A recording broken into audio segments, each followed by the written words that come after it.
Hello everyone, welcome back to my channel. આજના વિડીયોમાં આપણે જોવાના છીએ કંજક્શન એટલે કે સંયોજક, જે તમને ધોરણ 10માં 3 થી 4 માર્કના પૂછાય છે.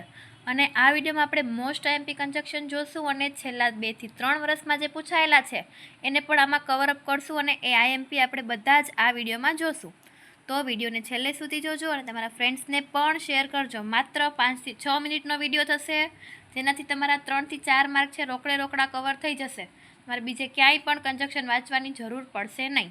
તો વિડીયો શરૂ કરીએ. સૌથી પહેલાં કંજક્શન એટલે શું હોય કે ભાઈ બે નાના નાના વાક્યો છે, એને જોડીને એક મોટું વાક્ય બનાવવું છે અને એને જોડવા માટે જે શબ્દ વપરાય છે એને છે કંજક્શન કહેવામાં આવે છે અને ગુજરાતીમાં એને સંયોજક કહે છે. તો ખોટા આપણે ટાઈમ વેસ્ટ કર્યા સિવાય સૌથી પહેલું કંજક્શન છે બટ, યેટ અને સ્ટીલ. ત્રણેયનો અર્થ એક જ જાય છે, પરંતુ અથવા તો છતાં પણ. જ્યારે બે વાક્યો વચ્ચે વિરોધાભાસ દર્શાવેલો હોય ત્યારે એને બે વાક્યોને જોડવા માટે બટ, યેટ અને સ્ટીલનો ઉપયોગ થાય છે. ત્રણેયનો અર્થ પણ એક જ થાય છે, ત્રણેયની વાક્યરચના પણ સેમ છે. ત્રણ શબ્દો છે એ હંમેશા બે વાક્યોની વચ્ચે મૂકવામાં આવે છે. બીજે ક્યાંય પણ તમારે આન્સરમાં ચેન્જ કરવાનો નથી. બે વાક્યની વચ્ચે માત્ર પૂર્ણ વિરામની જગ્યાએ તમે તે કંજક્શન મૂકીને વાક્ય ફરીથી લખી નાખો તો તમારો 1 માર્ક રોકડો તમને મળી જાય. ઓકે, તો એક એક્ઝામ્પલ જોઈ લઈએ. He is poor, he is honest.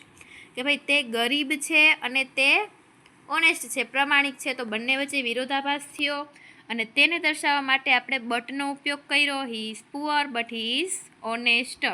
એવી જ રીતે તમને આવી રીતના બે નાના વાક્યો આપેલા હશે અને કાઉન્સમાં 3 કંજક્શન આપેલા હશે. એ ત્રણેય કંજક્શનમાંથી જે કંજક્શન બંધ બેસતો હોય એ કંજક્શનને તમારે ઉપયોગ કરીને તમારે એનું વાક્ય બનાવી નાખવાનું છે. મોસ્ટ ઓફ બધા કંજક્શન છે બે વાક્યોની વચ્ચે જ આવે છે. એક કે બે જેવા કંજક્શન છે કે જે તમારે વાક્યની શરૂઆતમાં મૂકવા પડે છે. ઓકે, તો બટ, યેટ, સ્ટીલ ત્રણેયનો ઉપયોગ એક જ થાય છે અને ત્રણેયનો અર્થ પણ એક જ થાય છે. તો ત્રણેય છે બે વાક્યોની વચ્ચે મૂકવામાં આવે છે. ટાઈમ વેસ્ટ કર્યા સિવાય સેકન્ડ કંજક્શન જોઈએ. સેકન્ડ કંજક્શન છે એન્ડ. એન્ડનો ઉપયોગ થાય છે અને જ્યારે બે વાક્યો અથવા બે નામ અથવા બે જુદી જુદી ક્રિયા જે એક જ અર્થ દર્શાવતી હોય તેને જોડવા માટે એન્ડનો ઉપયોગ કરવામાં આવે છે. તો સાવ સિમ્પલ છે. એન્ડ એટલે અને થાય છે. તમે વાક્યનું એક વખત ગુજરાતી કરી જોવો ને તો તમને કંજક્શનનો આન્સર લખવામાં વધારે સરળતા રહે. તો આપણે ઉદાહરણ પણ જોઈ લઈએ. Keyur is clever, Rahul is clever. બંને વાક્યમાં એક જ અર્થ છે કે ભાઈ કેયુર પણ ક્લેવર છે અને રાહુલ પણ ક્લેવર છે. તો બંનેનું નામ લખી લો. કેયુર એન્ડ રાહુલ આર ક્લેવર. કારણ કે અહીંયા બહુવચન થઈ ગયું કેયુર અને રાહુલ, એટલે ઇઝ નહીં આવે. એ વાતનું તમારે ખાસ યાદ રાખવાનું છે, ખાસ ધ્યાનમાં લેવાની છે. તો કેયુર એન્ડ રાહુલ આર ક્લેવર કરીને તમે એન્ડ સંયોજકનો ઉપયોગ કરી શકો છો. એના પછી ત્રીજું કંજક્શન છે ઓર.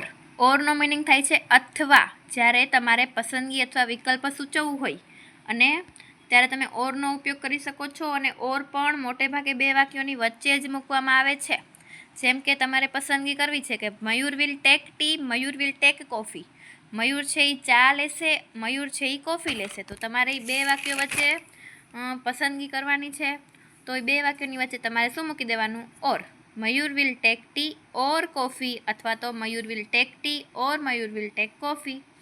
તો આની જગ્યાએ આઈધર ઓરનો પણ ઉપયોગ થાય છે, પણ જો તમને ઓપ્શનમાં આઈધર ઓર ન આપેલો હોય તો તમારે ઓરનો ઉપયોગ કરીને આવી રીતે વાક્ય બનાવવાના છે.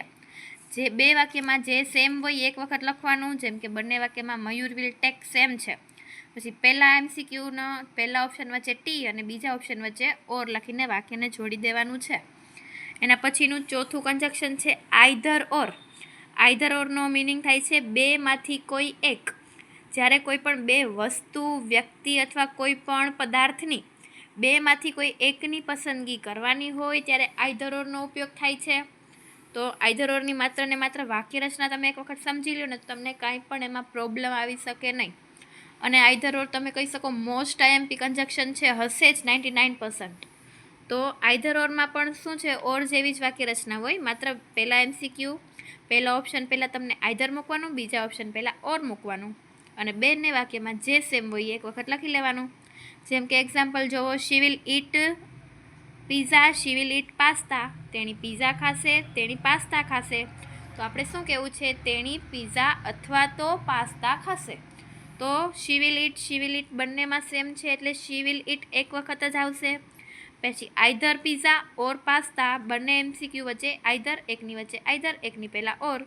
એવી રીતે તમે આઈધર ઓરની વાક્યરચનાનો ઉપયોગ કરીને આ કન્જક્શનનો ઉપયોગ કરી શકો છો. એના પછીનું કન્જક્શન છે નાઈધર નોર. નાઈધર નોરનો ઉપયોગ થાય છે બેમાંથી એક પણ નહીં. જ્યારે તમને બે કે વધારે વિકલ્પ આપેલા હોય તેમાંથી તમારે એક પણ વિકલ્પની પસંદગી કરવાની નથી તો તમે નાઈધર નોર કન્જક્શનનો ઉપયોગ કરી શકો છો. નાઈધર નોર કન્જક્શનની પણ વાક્યરચના તેના જેવી જ આવશે, પણ નાઈધર નોરમાં એક વાતનું તમારે યાદ રાખવાનું છે, ધ્યાનમાં લેવાની છે કે નાઈધર નોરવાળા વાક્યમાં ક્યારેય પણ નોટનો ઉપયોગ કરવાનો નહીં. બિકોઝ નાઈધર નોર પોતે જ નેગેટિવ અર્થ દર્શાવે છે. એટલે જે પણ વાક્યમાં નાઈધર નોર આવી જાય એ વાક્યમાં તમારે નોટનો ક્યાંય પણ ઉલ્લેખ નહીં કરવાનો. ઓકે, તો એક્ઝામ્પલ જોઈએ. Meera is not singing song, Prerna is not singing song. Meera છે ગીત ગાઈ રહી નથી, પ્રેરણા પણ ગીત ગાઈ રહી નથી. આપણે ગુજરાતીમાં શું કહીએ? મીરા અને પ્રેરણા ગીત ગાઈ રહી નથી, તો નોટ નીકળી જશે. તો સૌથી પહેલાં જે બે ઓપ્શન છે એ બંને વચ્ચે એક ઓપ્શન પહેલાં નાઈધર, બીજા ઓપ્શન પહેલાં નોર, અને જે વાક્યમાં સેમ છે એ એક વખત. એના પછી ત્રીજું જોવો, Nita does not make tea, she does not make coffee. તો અહીંયા તમારે એ વાતનું ધ્યાન રાખવાનું, કાળ કયો છે? અહીંયા ડઝ નોટ છે એટલે સાદો વર્તમાન કાળ છે. સાદા વર્તમાન કાળમાં કર્તાની આગળ જો હી શી ઇટ હોય કર્તા, તો તમારે ક્રિયાપદને છેડે SKS લગાડવું પડે. તો અહીંયા નીતા કર્તા છે એટલે ક્રિયાપદને છેડે SKS લાગશે. તો Nita makes neither tea nor coffee. પહેલાં MCQ પહેલાં નાઈધર, બીજા પહેલાં નોર, અને વાક્યમાં જે સેમ છે એ એક વખત. ઓકે, છઠ્ઠું છે કન્જક્શન તમારું અધરવાઇઝ અથવા તો ઓર એલ્સ. બંનેનું મિનિંગ શું થાય? નહીંતર. કોઈ પણ વાક્યનું સંભવિત પરિણામ દર્શાવવું હોય તો આ સંયોજકનો ઉપયોગ કરવામાં આવે છે. જેમ કે આપણે કહી શકીએ કે ભાઈ આમ કરશો તો આમ થશે, તો એ આપણે પરિણામ દર્શાવવું છે સંભવિતનું, તો અધરવાઇઝ અથવા તો ઓરવેલ્સનો ઉપયોગ થાય છે. અધરવાઇઝ અને ઓરવેલ્સ હંમેશા બે વાક્યોની વચ્ચે જ મૂકવામાં આવે છે. તો તમે એક્ઝામ્પલ પણ જોઈ શકો છો. Work hard you will fail in exam. Work hard, ખૂબ મહેનત કરો, સખત મહેનત કરો. You will fail in exam, તમે એક્ઝામમાં ફેલ થઈ જશો. તો વચ્ચે નહીંતર લગાડી શકો. તો સખત મહેનત કરો, નહીંતર તમે એક્ઝામમાં ફેલ થઈ જશો. એટલે work hard otherwise you will fail in exam. Okay, તો આપણે એક એક જ MCQ જોઈએ છીએ, આપણે ખોટો ટાઈમ વેસ્ટ કરવો નથી. સાતમું છે સો અને ધેરફોર. બંનેનો મિનિંગ થાય છે તેથી. કોઈ ચોક્કસ પરિણામ દર્શાવવું હોય તો સો કે ધેરફોરનો ઉપયોગ થાય છે. તે પણ બે વાક્યની વચ્ચે જ મૂકવામાં આવે છે. એક્ઝામ્પલ જોઈ લઈએ. He is strong, he can run fast. ભાઈ તે સ્ટ્રોંગ છે, મજબૂત છે. હી કેન રન ફાસ્ટ, તેથી તે ફાસ્ટ દોડી શકે છે. તો બંને વાક્યની વચ્ચે સો મૂક્યું. એના પછીનું આઠમું કન્જક્શન છે બીકોઝ. બીકોઝનો અર્થ શું થાય? કારણ કે. કોઈ પણ કાર્યનું આપણને કારણ દર્શાવવું હોય તો આપણે આ સંયોજકનો ઉપયોગ કરી શકીએ છીએ બીકોઝ. બીકોઝ પણ હંમેશા બે વાક્યની વચ્ચે જ મૂકવામાં આવે છે. એક વાતનું ખાસ ધ્યાન રાખવાનું, કન્જક્શનનો ઉપયોગ કર્યા પહેલાં તેનું ગુજરાતી કરી લેવાનું. જો તમે ગુજરાતી કરી લેશો તો તમને 99% ક્યુ કન્જક્શન આવશે ને એનો અંદાજો આવી જ જશે. તો એક્ઝામ્પલ જોઈએ.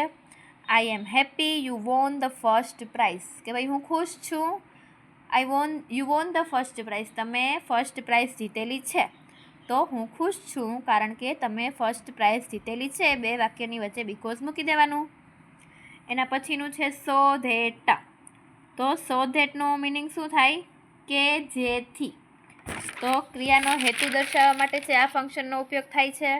એ પણ બે વાક્યની વચ્ચે જ આવે છે. અને એક વાતનું યાદ રાખવાનું કે સો ધેટ પછી હંમેશા કેન, કુડ કે એબલ ટુ ક્ષમતા દર્શાવવાવાળા શબ્દોનો જ ઉપયોગ થાય. જો બીજા વાક્યમાં તમને કેન, કુડ કે એબલ ટુ આપેલો હોય તો જ તમારે સો ધેટનો ઉપયોગ કરવાનો, નહીંતર તેનો ઉપયોગ કરવાનો નહીં. ખૂબ જ ઇમ્પોર્ટન્ટ વાત છે. તો એક્ઝામ્પલ જોઈએ. I will give you a pen you can write nicely. કે ભાઈ હું તમને પેન આપીશ કે જેથી તમે નાઇસલી વ્યવસ્થિત રીતે લખી શકો. બીજા વાક્યમાં કેન છે, તમે જોઈ શકો છો. એટલે આપણે સો ધેટનો ઉપયોગ કર્યો છે અહીં. એના પછીનું 10મું કન્જક્શન છે ધો અથવા તો ઓલ્ધો. ધો અને અલ્ધો બંનેનો મિનિંગ થાય છે છતાં પણ, તેમ છતાં. એ પણ વિરોધાભાસ દર્શાવવા માટે જ ઉપયોગ થાય છે, બટ યેટ સ્ટીલની જેમ. પરંતુ ધો અલધો છે હંમેશા વાક્યની શરૂઆતમાં મૂકવામાં આવે છે અને પછી બે વાક્યને જોડી નાખવામાં આવે છે. બીજું કાંઈ પણ કરવાનું હોતું નથી.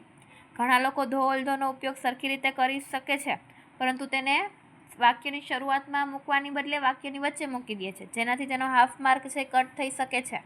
એટલે ધો અને અલધો વિરોધાભાસ દર્શાવવા માટે અને વાક્યની શરૂઆતમાં મૂકવામાં આવે છે.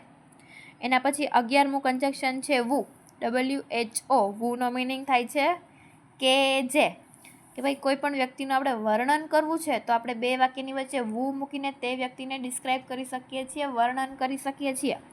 જેમ કે this is the boy, he got first rank in the class. આ જે છોકરો છે તેણે ક્લાસમાં ફર્સ્ટ રેન્ક મેળવ્યો છે, તો બે વાક્યની વચ્ચે વુ મૂકીને તેને ડિસ્ક્રાઇબ કરવામાં આવેલું છે. અને પછી છે વુમ. વુમનો મિનિંગ થાય કે જે ને, કે ભાઈ વાક્યનો કર્મ જાણવો છે તો વુમનો ઉપયોગ કરવામાં આવે છે.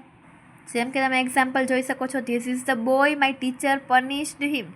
આ તે છોકરો છે કે જેને મારા ટીચરે છે પનિશ કરેલું છે. અને એના પછીનું કન્જક્શન છે વુઝ. વુઝનો મિનિંગ થાય છે કે જેનું. સંબંધક વિભક્તિ હોય જેમ કે હીઝ, હર, એ બધાની જગ્યાએ વુઝ મૂકીને હીઝ, હરને દૂર કરવામાં આવે છે.